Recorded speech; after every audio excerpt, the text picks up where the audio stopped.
Two questions for today. Question number 1, land reforms. Land reforms. बेटा land reforms का another name है institutional reforms. 1947 के बाद, अब हम किसकी बात कर रहे हैं? 1947 के बाद की बात कर रहे हैं। तो 1947 के बाद लैंड से रिलेटेड क्या क्या रिफॉर्म्स आए, उससे पहले क्या था, उसके बाद क्या था, पहले हम कर चुके हैं। उसके बाद क्या हुआ? उसके बाद सबसे पहला रिफॉर्म ये हुआ कि लैंड पर से जमींदारी सिस्टम को हटा दिया गया। जमींदारी सिस्टम, अब ये जमींदारी सिस्टम क्या होता है ये हम पढ़ चुके हैं पहले। क्या होता है जमींदारी सिस्टम? जिसमें जमींदार जो होते हैं टिलर से काम करवाते हैं और उनसे काम करवा के जो पैसा होता है सारा वो ब्रिटिशर को देते थे। ठीक है, अब ब्रिटिशर तो रहे नहीं 1947 के बाद, तो जमींदारी सिस्टम को हटा दिया गया। अब जमींदार थे, फार्मर्स थे, और जमींदारों ने ये शो कर रखा था कि हमारी लैंड है, हम खुद फार्मिंग करते हैं।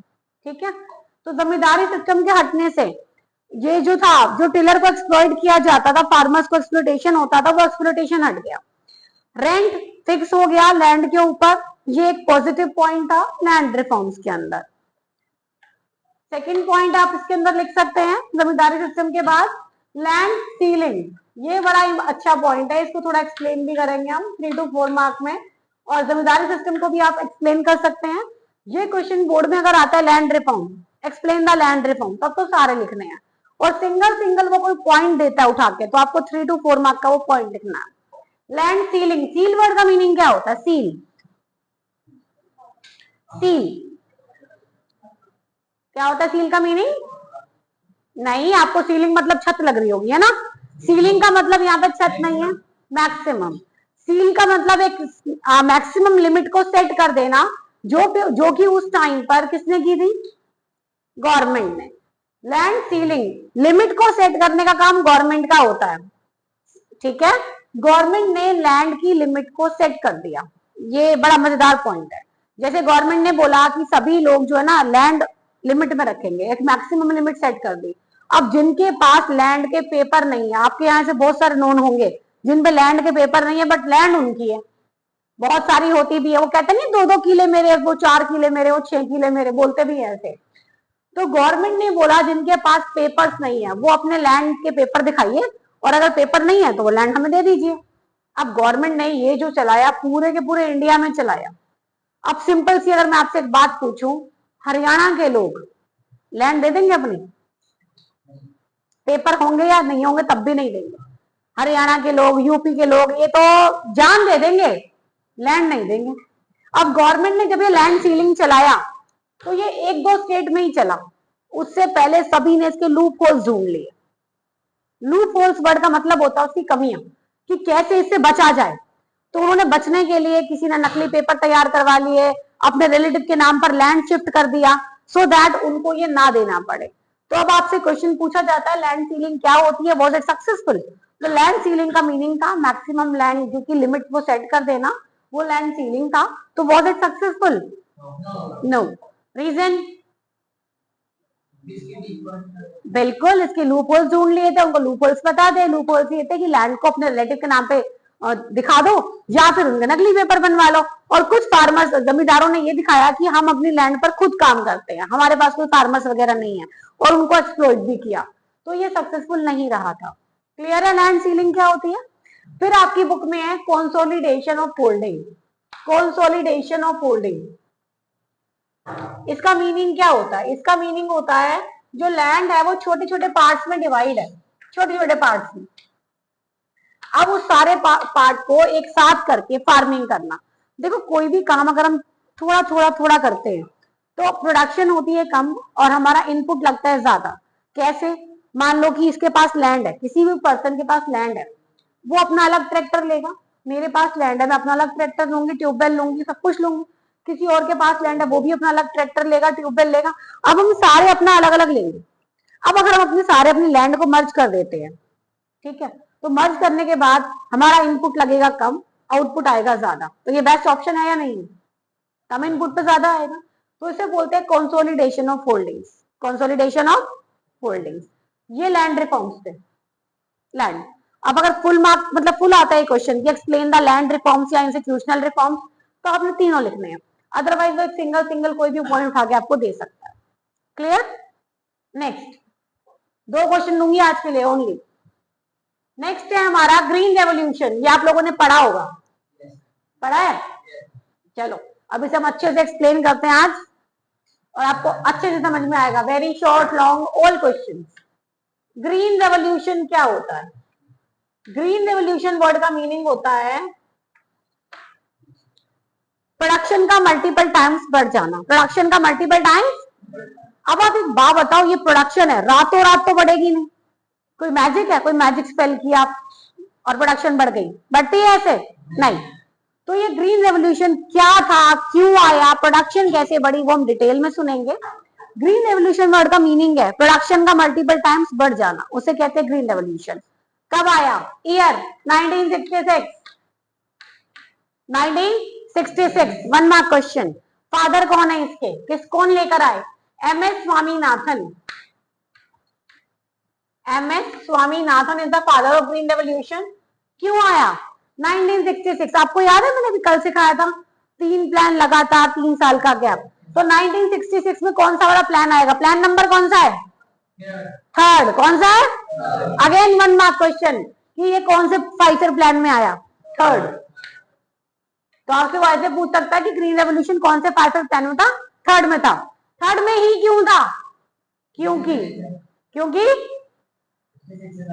अच्छा, थर्ड में इसलिए था क्योंकि 1965 में मैंने आपको बताया था ना, यूएसए ने फूड ग्रेन सप्लाई करने से मना कर दिया था। तो थर्ड का हमारा ऑब्जेक्टिव था सेल्फ सफिशिएंसी, कि हमें खुद पर डिपेंड होना है, किसी से मांगना नहीं है, और जब किसी से मांगना नहीं है तो self sufficiency. 1966 green revolution. Basics 1 mark question. Clear? चलो अब हम स्टार्ट करेंगे। आया कैसे, क्या हुआ? ओके, अब क्या हुआ, एमएस स्वामीनाथन जी ने HYV सीड्स बनाए। HYV, बहुत से बच्चे इसको HIV कह देते हैं, तो बेटा HIV तो बीमारी होती है, सीड्स नहीं होते हैं। H मतलब हाई, H मतलब हाई, Y मतलब हाई यील्ड, और V मतलब वैरायटी। तो हाई यील्ड वैरायटी सीड्स, इसका मतलब अगर इन सीड्स को हम लोग मिट्टी में 100 करेंगे तो इससे जो प्रोडक्शन होगी वो मल्टीपल टाइम्स आएगी, बहुत ज्यादा आएगी। ठीक है? अब आप मुझे एक बात बताओ, कोई भी चीज, अगर एक चीज आर्टिफिशियल है तो दूसरी ऑर्गेनिक कैसे हो सकती है? दूसरी भी आर्टिफिशियल लेनी पड़ेगी हमें, है ना? HYV सीड्स ली, सीड्स आपने मिट्टी में 100 कर दिए, ठीक? तो आप मुझे बताओ, क्या आपको फर्टिलाइजर में गाय का या गोबर डालोगे? नहीं, फर्टिलाइजर, क्योंकि वो तो ऑर्गेनिक हुआ। अगर आपने काउ डंग को यूज किया सो दैट इज ऑर्गेनिक, आपने सीड्स ऑर्गेनिक नहीं लिए, तो आपको क्या लेना पड़ेगा उसके लिए? फर्टिलाइजर्स। मार्केट से आपको फर्टिलाइजर्स लेने पड़ेंगे। फिर जब क्रॉप ग्रो होती है तो उनको बचाने के लिए पेस्टिसाइड स्प्रे करने पड़ेंगे। फिर जब पेस्टिसाइड स्प्रे करोगे और उसके बाद ग्रोथ के टाइम उसको पानी चाहिए होगा, पानी के लिए क्या रेनफॉल पर डिपेंड रहोगे? क्या चाहिए? ट्यूबवेल चाहिए होंगे, इरिगेशन फैसिलिटीज चाहिए होंगी, उसके बाद ट्रैक्टर भी चाहिए होगा। तो आपको इतनी सारी चीजें चाहिए होंगी, एक खाली HYV सीड से काम नहीं चलता। तो ये ग्रीन रेवोल्यूशन 2 फेज में आया था। कितने फेज में? 2। 1960s, mid 1960s to 1970s, और फिर 1970s टू 1980s। क्यों भाई ऐसा क्यों हुआ? रीजन ध्यान से सुनेंगे। रीजन, 1960s में लोगों के पास इतनी फैसिलिटीज नहीं थी, फार्मर्स के पास ना सीड्स, चलो सीड्स तो परचेज कर लिए, बाकी सब कहां से ले? सिर्फ सीड से काम चल रहा है? नहीं, बाकी सबके लिए पैसे नहीं है। तो 1960s में चलाया, but it was unsuccessful due to the shortage of money, lack of money supply. फिर 1970s में गवर्नमेंट ने बोला हम आपको सब्सिडी देंगे, विल सपोर्ट यू। तो 1970s में ये सक्सेसफुल रहा गवर्नमेंट के सपोर्ट से। ठीक है? तो ये आपने लिखना है। अब यहां पर बहुत सारे बच्चे बैठे हैं, अब जितने ज्यादा माइंड्स हैं उतने ज्यादा आंसर्स आएंगे हमारे पास, बुक से ज्यादा। मेरा पहला क्वेश्चन, ग्रीन रेवोल्यूशन के बेनिफिट्स बताइए, एक एक करके बताने हैं बेनिफिट्स। बेनिफिट, आपको लगा कुछ बेनिफिट हुआ इससे? प्रोडक्शन ज्यादा हो गई, वेरी नाइस, इससे प्रोडक्शन इंक्रीज हो गई। नेक्स्ट, टाइम कम लगा, बहुत शॉर्ट पीरियड में प्रोडक्शन हो गई ज्यादा, क्योंकि ऑर्गेनिक थोड़ा टाइम ज्यादा लगाती है। और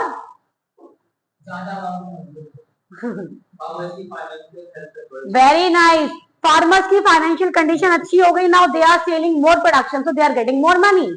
नेक्स्ट नेक्स्ट फास्ट, नो अभी मैंने पढ़ाया सेल्फ सफिशिएंट, इंडिया क्या हो गया, अपने ऊपर डिपेंड। नाउ इंडिया को बाहर से बाय करने की नीड नहीं है, even if we are buying from other countries we need to pay currency in terms of, मतलब we need to pay foreign currency, okay, so foreign currency हमको pay करना पड़ेगा। Now we need not to pay foreign currency, we can sell our product, okay, export our product. और अभी तो बहुत सारे positive points हैं, बताइए और क्या क्या अच्छा हुआ। Now we have buffer stock, अब इंडिया पे जो बफर स्टॉक है वो नेचुरल कैलमिटीज के टाइम वहां से यूज करते हैं। कोरोना के टाइम पर, जिस टाइम कोरोना था, कितने लोगों को इंडिया ने बोला था कि खाना चाहिए इस नंबर पे कॉल करो, घर बैठे बैठे खाना आ जाएगा, पूरे इंडिया को बोला था। और हमारे पास इतना फूड सप्लाई था कि 2 साल तक खाना खिला सकते थे अगर लोग जॉब पे ना जाते तो, ठीक है। तो ये बफर स्टॉक पॉसिबल हो पाया इसी की वजह से, अगर HYV सीड्स नहीं होते तो बफर स्टॉक पॉसिबल नहीं, ओके। फाइनेंशियल कंडीशन इंप्रूव हो गई है उनकी, बुक से ज्यादा पॉइंट किए हमने। अब हम करेंगे इसके नेगेटिव पॉइंट्स, चलिए बताइए नेगेटिव पॉइंट्स बताएंगे मुझे इसके। हाँ जी, don't copy from book, pest attack you have seen from the book, no. चलिए नेगेटिव पॉइंट्स बताएंगे। वेरी नाइस, प्योर नहीं होगा, प्योर को हम यहाँ पे बोलेंगे the food is not organic, the food is not organic. अब ऑर्गेनिक फूड नहीं होगा अगर, तो it is not good for your health. आप एक बात बताओ, आप जो खाना खा रहे हो, जो वो पेस्ट अटैक आपने बोला, जब ये क्रॉप ग्रो होती है तो उन पर पेस्ट का स्प्रे किया जाता है। जब आप स्प्रे करोगे, वो स्प्रे जो है इतना हार्मफुल होता है, और आपने पढ़ा भी हो, अगर आप उन वेजिटेबल्स को कितनी बार भी वॉश कर लो, वो पेस्ट पूरी तरह से नहीं हटता, और फिर वो आपके अंदर जाएंगे, कैंसर होगा, बीमारियां होंगी। ये आपका सबसे बड़ा नेगेटिव इफेक्ट है। तभी हम कहते हैं कि आप जब मार्केट से फूड परचेज करते हैं तो वो वाला किया करो जिसमें थोड़ी मिट्टी विट्टी सी लगी रहती है, वो क्लीन वाले नहीं। ये मैं सबको बोलना चाह रही हूँ कि आप लोग जब किसी को गिफ्ट करते हैं, किसी के घर जाते हैं, तो हमारे यहाँ एक ट्रेंड है कि हम उसके घर में फ्रूट्स लेके जाते हैं। इंडिया में ट्रेंड होता है ना कि किसी को मिलने जाना है, किसी रिलेटिव को, तो फ्रूट्स लेके जाने हैं, और हम मार्केट से वो फ्रूट्स बाय करते हैं जो सबसे ज्यादा शाइनिंग वाले होते हैं। क्यों? रैपो का सवाल है भाई, ये तो अच्छे दे रहे हैं। एप्पल लेंगे जिस पे लिखा होगा बेस्ट क्वालिटी, पर्ची लगी होती है बेस्ट क्वालिटी की, और बड़े शाइन करते हुए होते हैं कि बहुत ज्यादा शाइन कर रहे हैं। आपको ये नहीं पता वो शाइन जो है पूरी वैक्स होती है, और जो सामने वाला होता है वो उसको वॉश करता है और खा लेता है, ठीक है। जब वॉश करके खा लिया फिर वैक्स पूरी खाई, कभी वैक्स हटी है वॉश करने से? वैक्स तो नहीं हटती। तो ये हमारी बॉडी के लिए बहुत हार्मफुल होता है। तो ये मेरा स्पेशल मैसेज आप सभी के लिए कि फ्रूट्स आप ऐसे ना लें, ठीक। Next negative points, expensive. अच्छा, इससे एक पॉजिटिव पॉइंट और याद आया मुझे, ये साल के 12 महीने मिलते हैं, है ना। आई डू रिमेम्बर कि पहले कभी ये सब्जियां सीजनल मिलती थी, जैसे फूल गोभी है, अब धीरे धीरे मिलनी बंद हो जाएगी। क्यों बंद हो जाएगी? समर सीजन आ रहा है, नहीं मिलती समर में। लेकिन अगर आपके पास 200 रुपए है देन यू कैन बाय। क्यों? क्योंकि महंगी हो जाएगी। तो इसी की वजह से, HYV सीड्स की वजह से, आपको ये जो फूड सप्लाई है ये ऑल ओवर द ईयर होती है, ठीक है। Not organic, first negative point. Second point not, हाँ ठीक है, इसी में आ गया कि harmful. Land degradation, land degradation, इससे लैंड डिग्रेड हो जाती है आपकी। देखो, जब आप लोग HYV सीड्स को सो करते हो और कंटिन्यूसली उससे फार्मिंग करते हो, तो धीरे धीरे लैंड की फर्टिलिटी खत्म हो जाती है, ठीक है। वो मिट्टी जो है वो बैरन हो जाती है, बंजर हो जाती है, वो किसी काम की नहीं बचती है, ठीक है। इन्वायरमेंट के लिए अनहेल्दी। जब आप स्प्रे करते हो, आप कभी किसी गांव में जाना, गांव में अगर स्प्रे का टाइम चल रहा है तो वहां जो लोग होते हैं ना, वो मुंह पे ऐसे बड़ा सा कपड़ा बांध के ऐसे स्प्रे कर रहे होते हैं, मास्क भी नहीं होता, काफी हैवी सा कपड़ा बांधा होता है, क्योंकि उसकी स्मेल बहुत ज्यादा होती है। अब जब आपको इतनी स्मेल लग रही है तो आसपास में देखना इन्वायरमेंट कितना पॉल्यूटेड होता होगा। तो इससे इन्वायरमेंट पॉल्यूटेड होता है स्प्रे करने से, ठीक है। Harmful for our environment. और इसको कौन कर सकता है? Only rich people. Poor people कर सकते हैं? नहीं, only rich people can afford it. और रिच पीपल तो ऑलरेडी रिच होते हैं। अब अगर वो ये फार्मिंग करेंगे, प्रोडक्शन बढ़ जाएगी, then rich will become more rich, और जो पुअर है वो तो बेचारे पुअर ही रह गए। ठीक है ना? तो एक गल्फ क्रिएट हो जाएगी रिच एंड पुअर के बीच में। रिच और रिच होता जाएगा, बेचारा पुअर और पुअर हो जाएगा। ठीक है? और कोई नेगेटिव इफेक्ट? हाँ जी, एक्सपेंसिव भी है, क्योंकि रिच ही कर सकते हैं ना इसको, सब कुछ चाहिए, सारा मटेरियल चाहिए। As I told you, definitely it is expensive. Yes yes, इसके लिए वाटर की क्वांटिटी ज्यादा चाहिए होती है, एज आई टोल्ड यू। तो ट्यूबवेल का लेना ही पड़ेगा आपको, पानी रेनफॉल से काम नहीं चलने वाला। Any other point? नहीं? ओके। अब अगर मैं आपसे पूछूं, बीइंग एन इकोनॉमिक स्टूडेंट, थोड़ा सा अपने माइंड को अटेंटिव रखेंगे, अगर मैं आपसे पूछूं कि green revolution is it good और bad, what will be your answer?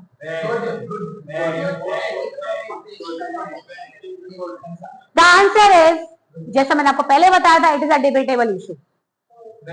You can't write in your exam, yes, in your exam you cannot write that this is good and this is bad. You have to write this is a debatable issue, because we have multiple points in favor and we have multiple points in against. Okay, हमारे पास दोनों के बहुत सारे points हैं, और कल का हमारा टॉपिक भी यही है, कल हम लोग डिबेट करेंगे। ग्रीन रेवोल्यूशन के फेवर एंड अगेंस्ट में you have to debate. Clear? That's it.